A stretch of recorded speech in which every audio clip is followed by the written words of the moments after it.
Então, vamos lá. Então, vamos só rever aqui o conteúdo sobre poesia.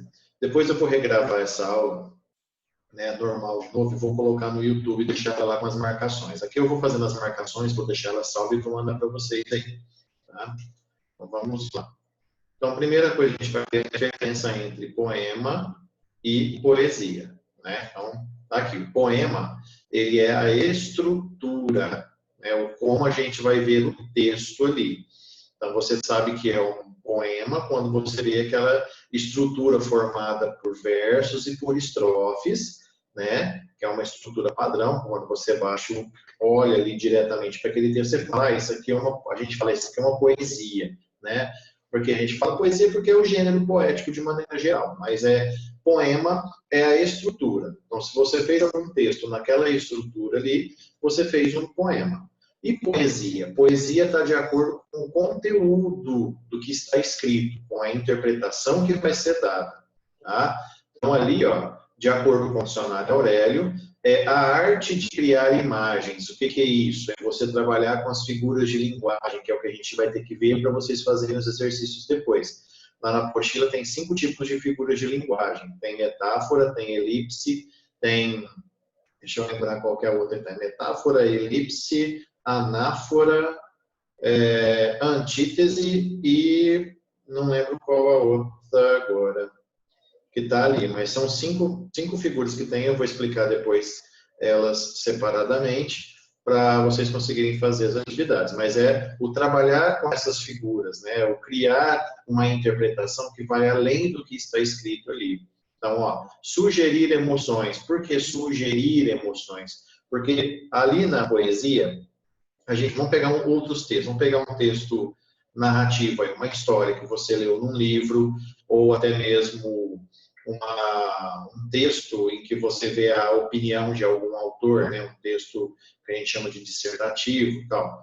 Então, esses textos aí, eles têm um narrador. Vamos pegar na parte aí das historinhas de livro mesmo, né? Qualquer historinha de livro que você pega aí. No caso, vocês estavam lendo aí, se não me engano, a Odisseia. E aí tem também, por exemplo, Dom Juan, outros livros aí, tá? Você tem um narrador. O que é o narrador? O narrador é a pessoa que vai contar aquela história. Na poesia, a gente também tem um narrador, só que esse narrador na poesia a gente chama de eu lírico ou eu poético. Tá? Então, isso para a gente na poesia é o narrador, é a pessoa que está contando. Então, tudo que está falando naquela poesia, se está falando de amor, se está falando de ódio, se está falando de morte, o que for que estiver falando, não é o escritor que está falando, não é o poeta que está falando aquilo. É um narrador, é um eu lírico que está contando aquilo. Então, aquele sentimento de amor ou de sofrimento ou angústia, o que estiver trabalhando em questão de emoções ali, na verdade não é o poeta, não é o escritor que está sentindo aquilo, mas o eu lírico, o narrador. Tá? Então, a gente não pode confundir o eu lírico da poesia com o próprio poeta, porque, na verdade, ele não retrata o que ele sente. É como se ele criasse uma imagem, né, uma pessoa, e essa pessoa estivesse sentindo aquilo que está sendo descrito dentro na poesia. Tá? Então, aqui, ó, sugerir emoções por meio de uma linguagem em que se combinam sons, ritmos e significados. Então, essa questão de significados aqui vai ser como ele vai trabalhar cada palavra da língua portuguesa. Ou a palavra, ou a expressão, né, 2 ou mais palavras querendo dizer alguma coisa que não que está escrito, mas outra coisa totalmente diferente, que é o que a gente fala, que é um sentido metafórico. Tá? Os sons e os ritmos que também são trazidos por 2 figuras de linguagem aí que a gente pode falar, que são a assonância e a aliteração, por exemplo. Tá? Então, a gente tem esse trabalho com figuras, com as palavras de uma forma a criar um conteúdo, a criar uma interpretação possível. Então, se você tem a estrutura, você tem um texto escrito numa estrutura de poesia, mas o conteúdo dela não tem esse brilhantismo do significado das palavras ou de trabalhar o conteúdo, a gente tem apenas um poema e não uma poesia. E é o que acontece muito hoje com as nossas músicas, por exemplo. Se você pega a música dos sertanejos renomados que a gente tem hoje aí, dessas duplas sertanejas que vocês conhecem, a maioria das músicas deles, elas são escritas em forma de poema, mas ela não tem aquele conteúdo poético diferente, né? Se você pegar agora os mesmos cantores, vamos pegar aí, por exemplo, Daniel, conhecido, né? Luan Santana. Tem músicas do Luan Santana que são apenas poemas, tem músicas do Luan Santana que são poesia, porque tem um conteúdo por trás daquilo. Né? Tem músicas, por exemplo, Chitãozinho e Chororó, que são apenas poemas, não tem simplesmente ali uma estrutura poética com rima, com tudo mais, mas é ausente de sugestão de emoção ou de criar imagens e tudo mais. E já tem músicas do Chitãozinho e Chororó, por exemplo, que tem uma poesia muito grandiosa ali dentro. Tá? Então tem essas diferenças. Na música hoje a gente vê essa questão aí de poesia. Tá? Mais hoje em dia. E os ritmos igual, por exemplo, o rap, que é um ritmo comum, né? Ou mesmo até o funk, que é uma derivação do rap, por exemplo. O funk tem alguns cantores, algumas pessoas que têm até uma estrutura poética legal, tá? Só que tem outros funks, que é a grande maioria, que também não falam nada com nada. Que às vezes nem uma estrutura de poema tem. Né? Não tem nada, é simplesmente uma repetição de palavras ali à torta e à direito e dentro de um ritmo, tá? Então, a poesia, ela é a essência, ela é o conteúdo, a interpretação que vai ser dada. E aí eu fiz um esqueminha agora aqui só para poder mostrar isso. Então, ó, rima mais ritmo mais métrica, ela vai gerar o poema, tá? Então, é isso. Então, ó, a rima, o ritmo e a métrica, é a estrutura, que eu estou falando da estrutura. Ela vai gerar o poema, que seria a estrofe, as estrofes e os versos, né? O verso é cada linha do poema, a estrofe é o conjunto dessas linhas.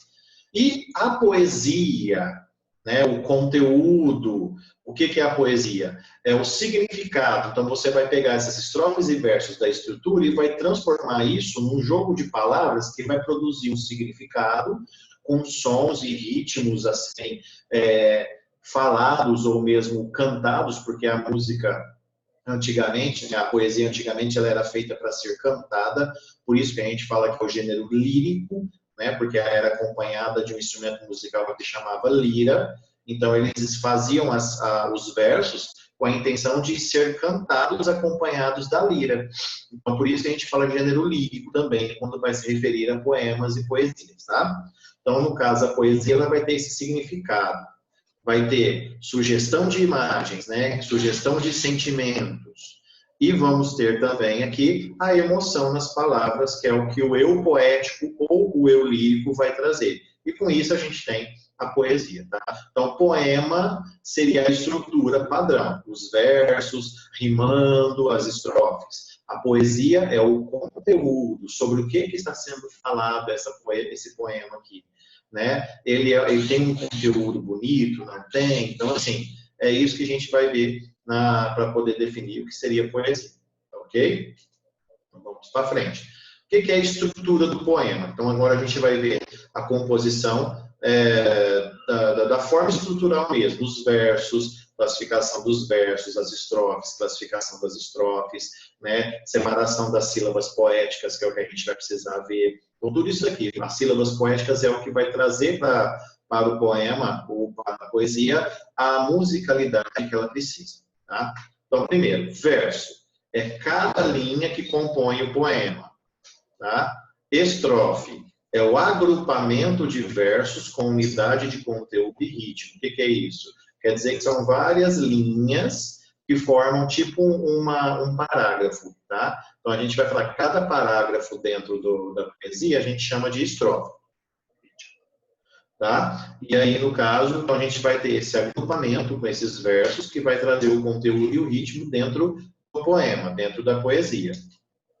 As estrofes podem ser classificadas de acordo com a quantidade de versos presentes em cada uma, né? Então aqui a gente tem poesias que são feitas com um verso e automaticamente é uma estrofe, tá? Ou são feitas com dois versos, classificando cada estrofe com 2 versos, ou cada estrofe com 3 versos, e assim por diante. Então, de acordo com isso, a gente tem uma classificação. E aí vamos lá, ó. Então, ó, se for somente um verso, né? Então a gente tem um verso é uma estrofe, aí outro verso é outra estrofe. A gente chama isso de monóstico, tá? 2 versos é dístico.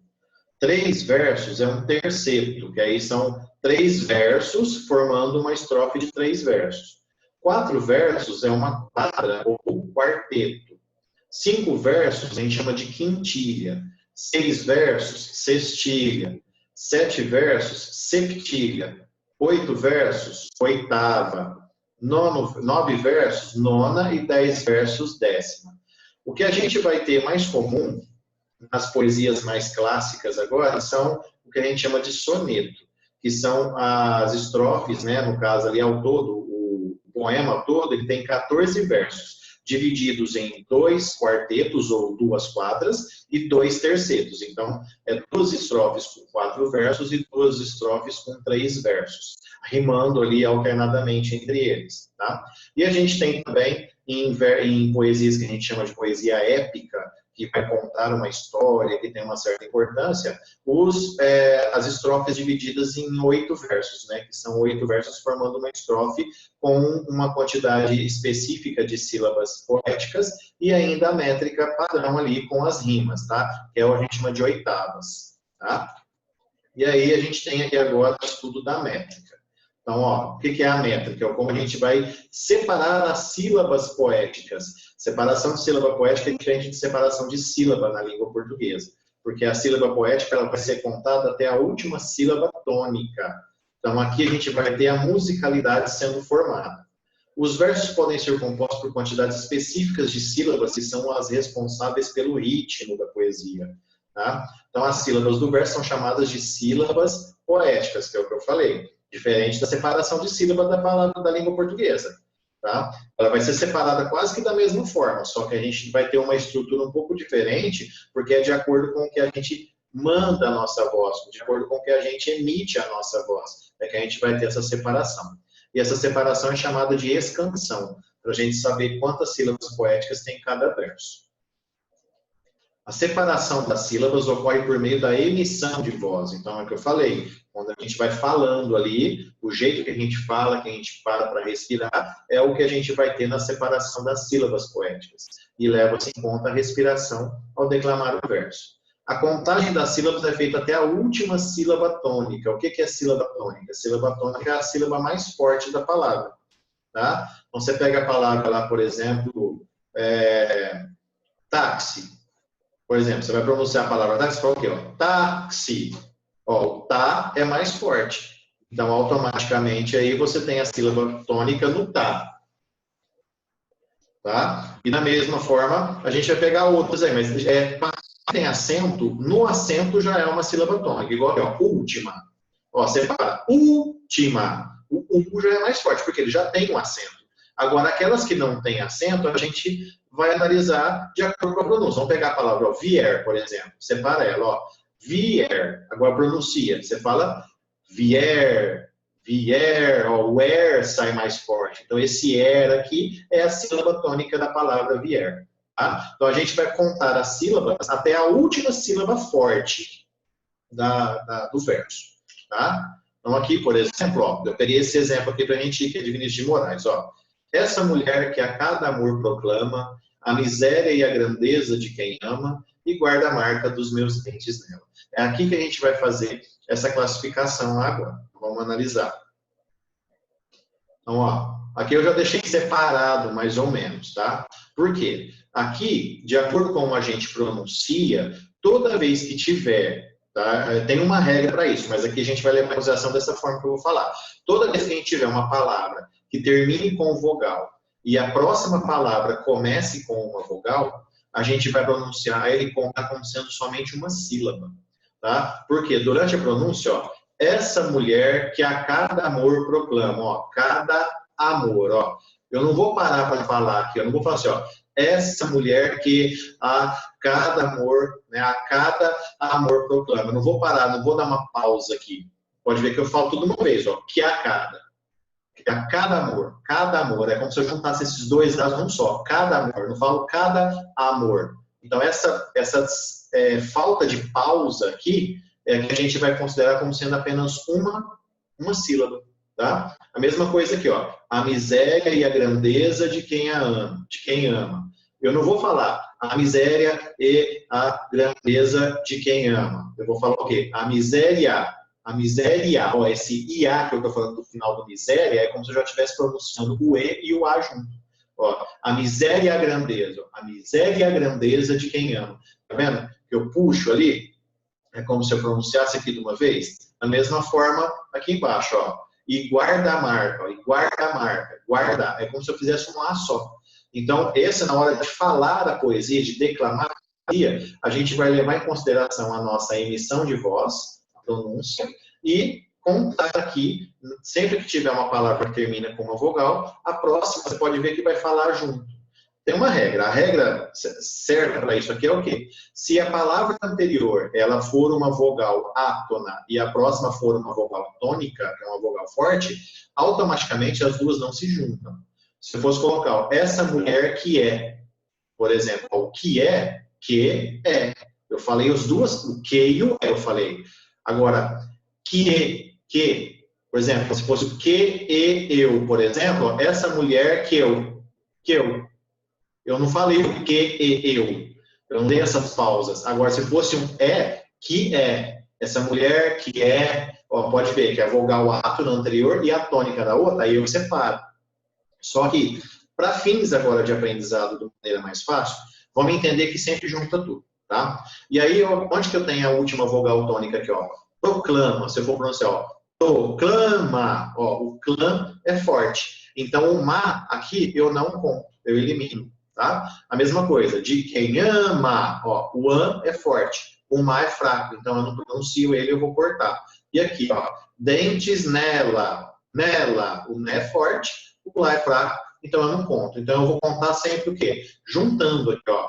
Essa mulher que a cada amor proclama. E aqui eu não conto. Então, se eu for contar quantas sílabas, ó. 1, 2, 3, 4, 5, 6, 7, 8, 9, 10. Esse verso tem 10 sílabas poéticas. Eu não conto o final, porque como ele vai sair fraco, na hora que eu for começar o próximo verso, ele praticamente perde a entonação. Tá? E a musicalidade aqui, ela vai ser acentuada na 6ª e na 10ª sílabas poéticas. Ó. Essa mulher que a cada amor proclama a miséria e a grandeza de quem ama e guarda a marca dos meus dentes nela. Tá? Então, você pode ver que esses finaizinhos aqui, eles não são contados, que eles são mais fracos. Tá? E essa junção aqui dessas vogais aqui em términos aqui, ó, a gente chama de elisão. Tá? Vou mostrar agora nas marcações. Ó. Então a gente vai contar lá, eu separei uma sílaba só, tá? Não conta a última, igual eu falei, porque a vogal tônica é essa daqui. E aqui a gente tem ó, a junção, né, das vogais. E com isso a gente vai ter um nome aí para elas de elisão, né, que eu já havia falado. Então, aqui nós temos 10 sílabas poéticas em cada uma delas. Se vocês contarem, vai dar 10. Então, aqui a gente tem uma estrutura que a gente chama de versos decassílabos. E essa estrutura, na verdade, esse trechinho, pode ver que ele tem 3 versos. Ele é um terceto. Tá? Ele tem 3 versos, é uma estrutura. É uma estrofe com 3 versos, é um terceto. Ele foi retirado de um soneto, tá? Do Vinícius de Moraes. Então, aqui é o finalzinho dele. Ok? Vamos lá para a classificação silábica agora, né? Em acordo com as quantidades de sílabas poéticas, a gente vai ter uma classificação. Então, as sílabas poéticas, assim como as estrofes, também são classificadas de acordo com a quantidade presente em cada verso. E a gente tem, se for somente uma sílaba, que acontece de ter versos com uma sílaba poética só, a gente chama de monossílabo. 2 sílabas, dissílabo. 3 sílabas, trissílabo. 4 sílabas, tetrassílabo. 5, pentassílabo. 6, hexassílabo. 7, heptassílabo. 8, octossílabo. 9, eneassílabo. 10, decassílabo. 11, endecassílabo. E 12, dodecassílabo ou alexandrino. E 13 sílabas ou mais, a gente chama de versos bárbaros. Tá? Por que bárbaro? Por causa de bárbaro mesmo, né? Pega os bárbaros lá da antiguidade, que iam lutar lá, aquele povo que não tinha, né, noção, não tinha... vamos pegar assim, a questão de educação, aquela coisa toda lá, né, gritando, aquela coisa. Então, é isso, é a barbaridade mesmo, tá? não tem uma preocupação em medir a quantidade de sílabas poéticas dentro do verso. Tá? Esse tipo de sílaba aqui, que são os dodecassílabos ou alexandrinos, eles vão aparecer numa escola literária que é chamada de parnasianismo. Tá? Somente nela que vai ter esse tipo de produção de versos dodecassílabos aqui, ou alexandrinos, porque eles usam uma estrutura um pouco diferente, mais aprimorada do clássico. O verso decassílabo, ele apareceu no século XVI com a escola literária classicismo. Tá? Então, aqui que a gente vai ter o verso padrão, que são 10 sílabas poéticas. Inclusive, o autor principal dessa escola literária, que é o Camões, ele fez uma poesia épica toda com estrofes de 8 versos e todos os versos com 10 sílabas poéticas cada um. Tá? Então, quer dizer, ele fez uma historinha lá, contando a viagem de Vasco da Gama, descendo ali o continente africano até chegar na Índia, e ele fez essa historinha em uma forma poética, toda estruturada ali, com 8 versos em cada estrofe, que seria, no caso, aí, as oitavas, e versos com 10 sílabas poéticas, todos eles rimando, ali, com a mesma estrutura de rimas que a gente vai ver ainda mais para frente. Tá? Então, isso aqui é um padrão, tá? É um padrão para você classificar aí as poesias aí. No caso, os pentassílabos e os heptassílabos, eles são mais derivados da poesia trovadoresca, das cantigas trovadorescas, lá do século 1100, mais ou menos, até 1400 e alguma coisa. Tá? Então, esse período aí que a gente chama de trovadorismo, ele vai ter esses versos com essa quantidade de sílaba, ou 5 ou 7, às vezes menos, mas o padrão era 5 e 7, que a gente vai chamar de redondilha menor e redondilha maior. Tá? Então, aqui, ó, a classificação silábica, é o que eu falei, medida velha. Isso aqui apareceu somente no trovadorismo, que é o que a gente chama de redondilha menor, que são 5 sílabas poéticas, e a redondilha maior, que são 7 sílabas poéticas. E a medida nova, que veio no classicismo, no século XVI, que a gente vai ter os versos decassílabos, né, que são 10 sílabas poéticas, e os alexandrinos, que apareceu na segunda metade do século XIX, no parnasianismo, que são 12 sílabas poéticas. A rima. Então, o que é a rima? É a repetição de sons em 2 ou mais palavras. Elas podem aparecer no final de cada verso ou no meio dos versos, ou no final do verso e no meio do verso também. Tá? Então, a sua classificação varia de acordo com o posicionamento, se ela vai aparecer somente no final, se ela vai aparecer também dentro do verso. Então, a gente vai ter aqui a rima interna, que é quando aparece no meio do verso, e a rima externa, que é quando aparece no final do verso. E a rima externa ela vai ser classificada em 3 partes: alternada, interpolada e emparelhada. A gente vai ver cada uma delas ali. Quanto ao som, né, ela pode ser uma rima consoante ou uma rima assoante. E quanto à palavra rimada, ela vai ser classificada como pobre, como rica ou como rara. Tá? Ainda tem como a rima preciosa, mas aí, no caso, a gente não vai entrar mais a fundo aqui. A rima quanto à posição. Rima interna é quando as palavras estão no final do verso e no meio do verso seguinte. Ou, em alguns casos, elas podem estar no meio de cada um dos versos também. Então, aqui eu tenho um exemplo. Ó. Salve bandeira do Brasil querida, toda tecida. Ó, essa terminação, ida aqui rimou. Tá? Tecida de esperança e luz, palio sagrado sobre o qual palpita a alma bendita do país da cruz. Apesar que aqui a gente também tem ó, luz e cruz rimando, tá? No final. Mas ó, o querida e o palpita não estão rimando, mas o querida e o tecida estão. Então a gente tem uma rima interna aqui e a gente também tem uma rima externa, mas aqui o que vai prevalecer vai ser a rima interna, tá? E a rima externa é quando rimam palavras que estão no final de cada verso. Por isso, tem a possibilidade da gente classificá-las aqui, tá? De acordo com a forma que elas vão aparecer. Então, olha só. Cheguei e chegaste, vinhas fatigada, e triste e fatigado eu vinha, tinhas a alma de sonhos povoada e a alma de sonhos povoada eu tinha. Né? Então, olha só. Ada rimando com a ada do povoada, inha do vinha rimando com inha do tinha. Então, aqui, ó, essa classificação de colocar A, B aqui, por exemplo, é porque a gente vai colocar, ó, na primeira palavra, fatigada. A é a primeira palavra, então quer dizer, ela vai ser a letra A. Onde tiver uma rima com ela, que terminar com esse ada no final, a gente sempre vai chamar de rima A. Tá? A mesma coisa do vinha, ó. Vinha é uma segunda, não está rimando com ada, não. Então, é uma rima nova, então a gente vai chamar de B. E assim por diante, tá? Até a gente encontrar todas as rimas que vão aparecer. Então, tudo quanto é palavra que aparecer no poema que terminar com inha, a gente vai chamar de B. Tudo quanto é palavra que terminar com ada, a gente vai chamar de rima A. Então, quando aparece nessa sequência, ó, A, B, quer dizer, a palavra que está aqui, ela rima depois de novo, pulando um verso, a gente vai falar que essa rima é alternada, porque ele está alternando entre uma rima e outra, tá? Rima alternada. Quando a gente tem aqui, ó, nesse caso, ó, cuidados, ó, para com canto de amor tem-vos cuidados, tomo entre vós, ó montes, um instrumento, ouvi, pois, o meu fúnebre lamento, se é que compaixão dos animados. Ó, o ados aqui é a rima A. Só que ele não está rimando aqui embaixo, ele vai estar rimando lá no final agora, ó, lá na quarta estrofe, no quarto verso, ó, uma rima A de novo. E o instrumento e lamento estão rimando na segunda e terceiro verso. Quando acontece essa separação aqui, ó, tá vendo? Sem ser do primeiro verso para o terceiro, tá? Do primeiro pula aqui um meio aqui e rima lá embaixo. Isso pode acontecer às vezes, vamos pegar uma poesia que tem 6 versos, o primeiro rima lá com o sexto, lá embaixo, tá?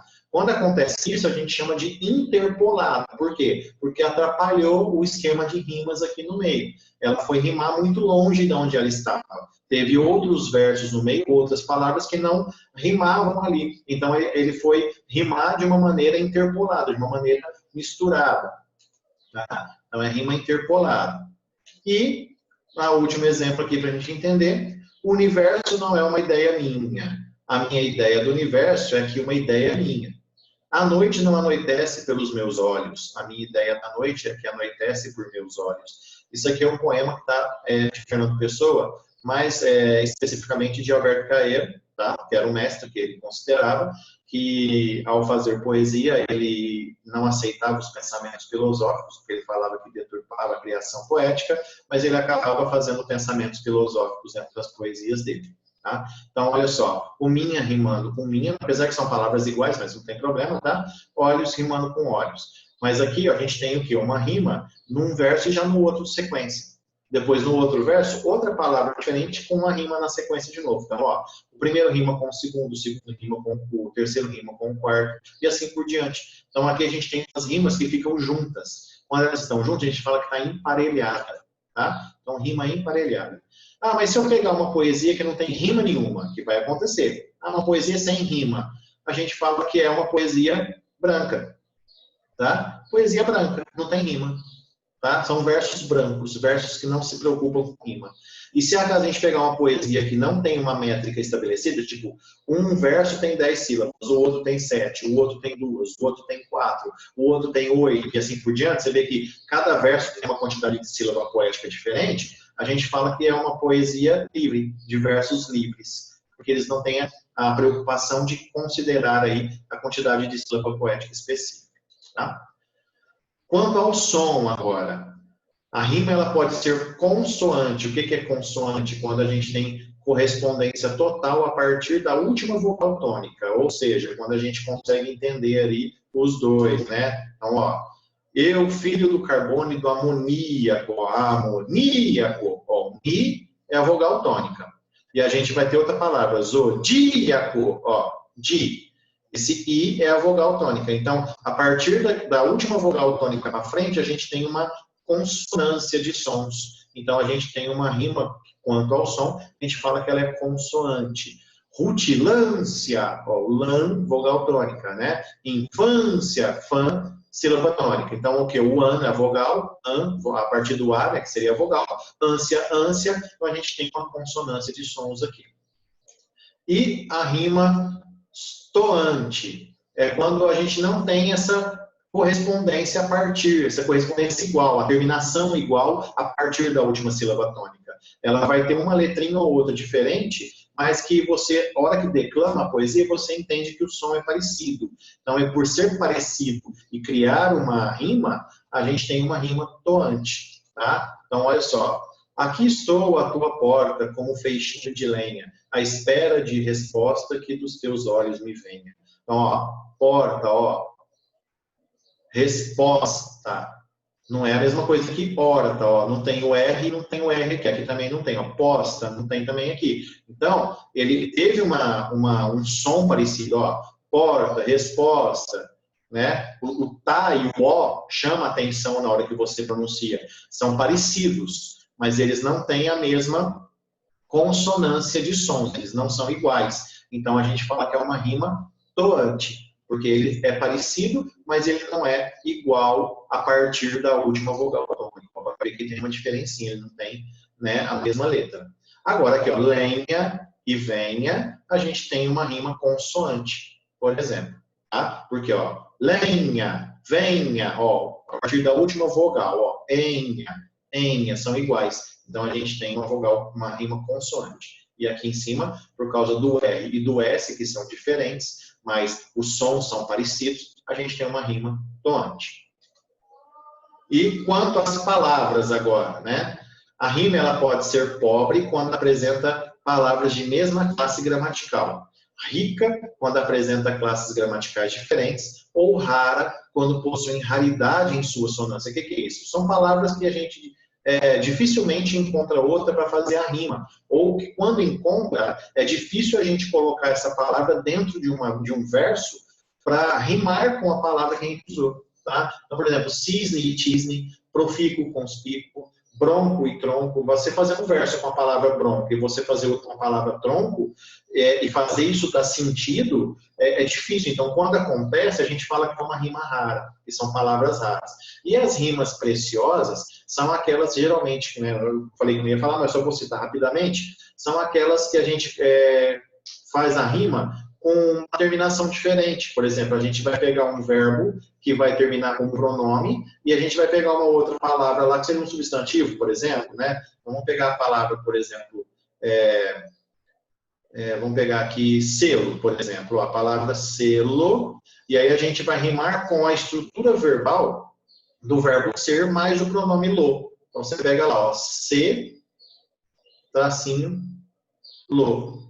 Então, ó, isso aqui é um substantivo, isso aqui é um verbo mais um pronome. Só que se você pronunciar as duas, são iguais, ó. Selo, selo. Só que aqui é um selo, é um objeto. Aqui, selo é do verbo o ser, né? Do verbo ser. Ser alguma coisa, selo, tá? Então, aqui tem uma rima que a gente pode falar que é uma rima preciosa. Raramente, né? Por isso que por ser preciosa, dificilmente isso vai acontecer, tá? É mais comum a gente achar as rimas pobres e ricas dentro das poesias. Então, vamos entender isso agora. Ó. Olha só. Minha rimando com minha. Isso aqui é a mesma classe gramatical. Apesar que são mesmas palavras, né? Na verdade, não mudou nada. São as mesmas palavras. Olhos com olhos, né? Substantivo com substantivo, pronome com pronome. Então, se a gente tem uma rima dentro da mesma classe gramatical, a gente fala que a rima é pobre, tá? Olha aqui, por exemplo, ó. Lenha com venha. Eu peguei justamente as duas palavras diferentes de porta e resposta, tá? Por quê? Porque porta é um substantivo. Resposta, né? Resposta, dependendo da colocação, a espera de resposta também vai ser um substantivo. Então aqui a gente também tem uma rima pobre. Por que eu peguei só as outras duas? Porque elas são de classes gramaticais diferentes. Lenha, substantivo. Venha, verbo. Um substantivo rimando com um verbo. Então aqui a gente tem uma rima rica, tá? Substantivo com substantivo, pobre. Adjetivo com adjetivo, pobre. Pronome com pronome, pobre. Tá? Agora, pronome com verbo, rica. Pronome com adjetivo, rica. Substantivo com verbo, rica.